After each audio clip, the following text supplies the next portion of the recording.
Hello, welcome back to my world of tales and poetry.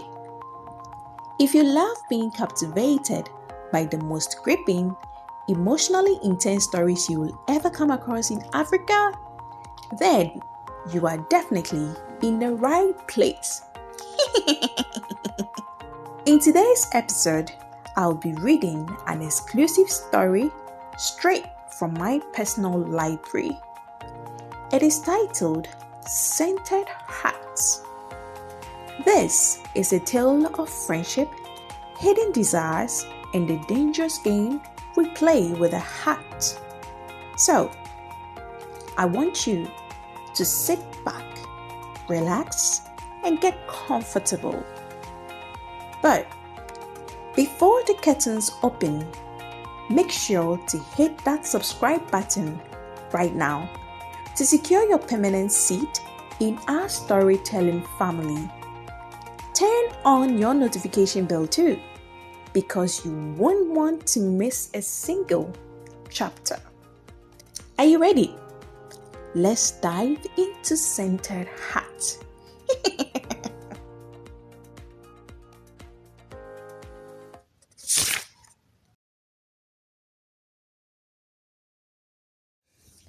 National service is a bridge between youth and reality. But for Awo, Na and Kobina, it became a battleground for the heart. Kobina was everything an ambitious woman could ever want. Hardworking, remarkably humble, and the sole heir to a sprawling family fortune. Yet, he carried himself with an easy, unassuming grace that completely masked his immense wealth. Fate brought the three of them together when Kobina, Awo, and Na were all posted to the very same firm in Accra. Like thousands of university graduates across the country, they were there to fulfill their mandatory year-long patriotic duty to the state, popularly known as the Ghana National Service Scheme. But what was meant to be a routine year of professional development quickly turned personal as their life beautifully intertwined over shared desk, endless paperwork, and hurried lunch breaks. Awo had been the first to cross paths with Kobina. Their chemistry was instant, built on sharp wit, shared glances, and late-night office banter as they finished up their daily task. They quickly became inseparable, but to Awo, love was a dangerous game of cat and mouse. She intentionally kept him trapped in the friend zone, selfishly enjoying his undivided attention and chivalry without offering any of the commitment. During one of their routine lunch breaks in the bustling company cafeteria, Awo casually introduced her university best friend, Na, to Kobina. For now, the world slowed to an absolute crawl the very first moment her eyes met his. It was love at first sight. A sudden, quiet realization that this was the man she had been waiting for. However, observing how Awo's face lit up whenever Kobina entered the room, Na assumed her best friend was secretly smitten. Unwilling to cross a line, Na made a painful choice. She locked her feelings away in the deepest corner of her heart, choosing loyalty to her lifelong friend over a chance at love. The turning point came on a quiet Saturday evening during a long casual phone call between the two best friends. The conversation drifted and the topic of Kobna inevitably came up. Kobna, please. He's just a friend, nah. He's sweet, but totally not my type. I don't see him that way at all. Those words acted like a green light. The heavy cage of guilt around Na's heart finally snapped open. Now, she had the motivation she needed to pursue her crush. The perfect opportunity arrived the following week. Awo had traveled to her hometown for a long weekend, leaving Na alone at the office. One afternoon, Na spotted Kobna sitting by himself in a quiet corner of the cafeteria. "Hello, Kobna," Na greeted warmly, sliding into the empty plastic chair opposite him. Kobna looked up, a genuine smile breaking across his face. "Hi, Na. What's up?" "Oh, Kobna, why are you eating by yourself today? Where is your usual squad?"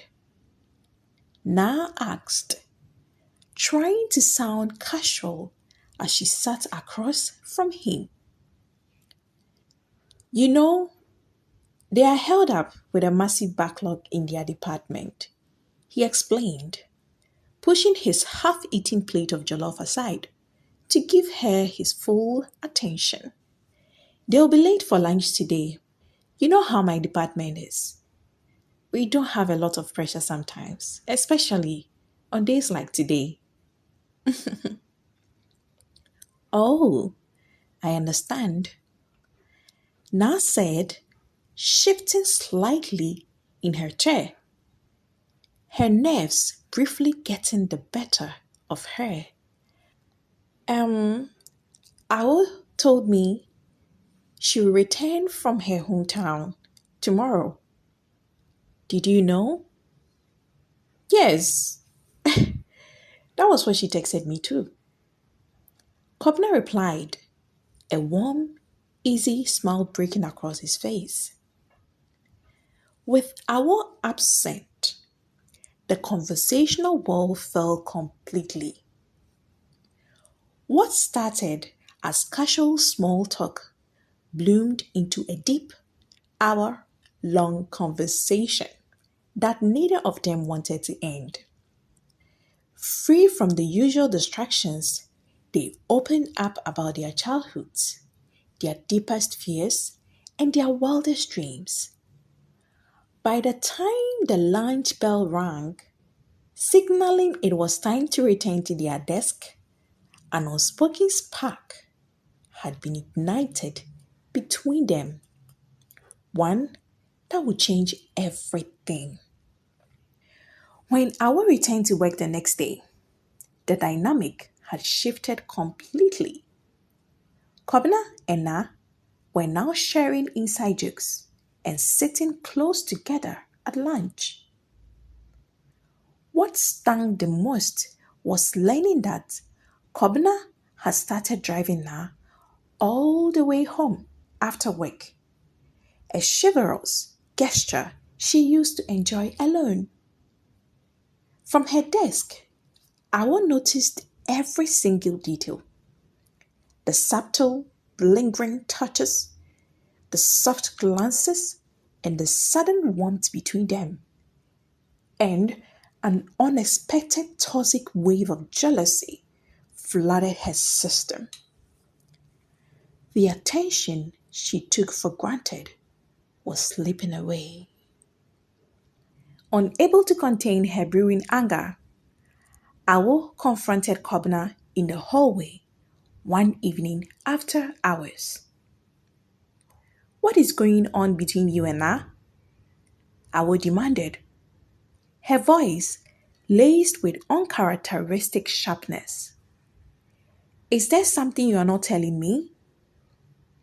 Kobna blinked, genuinely blindsided by her hostility. What do you mean, Awo? Is there something you're expecting to hear? You know we are all friends here, right?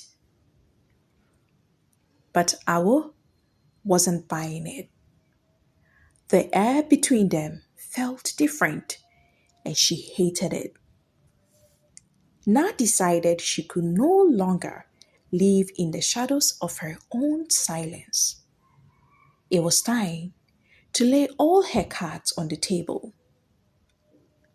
On that fateful Friday afternoon, under the quiet shade of the company courtyard, she took a deep breath and confessed her love to Kobna.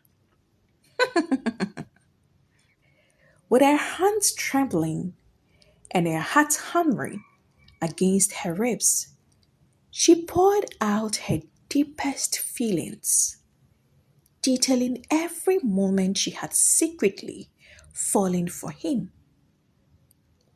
It was a terrifying leap of faith, but she braced herself for whatever the result might be, whether it brought her the happiness she craved for or the absolute heartbreak she feared. Kobna sat in stunned silence. Shock washed over his features, followed by a profound emotional vulnerability. Gathering a courage he didn't know he possessed, he looked into Na's eyes and opened up about his deepest, most closely guarded secret. A truth that changed everything between them.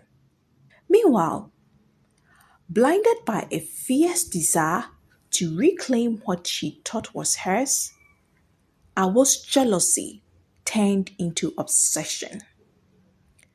Realizing too late that she actually loved Kobna, she refused to lose to Na. Deep in the shadows of her mind, a calculated plan was forming.